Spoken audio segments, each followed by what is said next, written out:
الساعة 4:15 الصبح وانا نازلة كمان ساعتين عشان اطلع المطار. دي طيارة 7 ساعات ولسه ما حضرتش الشنطة، والمطار 1:15 ساعة من هنا. يلا نحضر الشنطة وعايزاكم تخمنوا انا رايحة فين. دلوقتي شفتوا من الفيديوهات اللي قبل كده ان انا رايحة مكان حر، لان انا اضطريت انزل اجيب لبس عشان كل اللبس اللي هنا شتوي.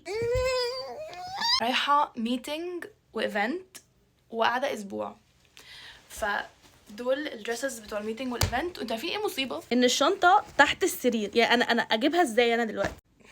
هحاول اجيبها. طلعت الشنطة، يلا نحط الحاجة فيها. الحاجة نحطها جوه الشنطة هي شنطة تانية. portable chargers دول اهم من اي حاجة. عايزين بقى نحضر السكين كير باج بتاعتنا. بصوا كيوت ازاي. مش عارفة انتوا عارفين ولا لا، بس انا من الناس اللي بتحب قوي تنام. يعني انا مش من الشخصيات خالص اللي بتحب تطبق خالص. انا بكره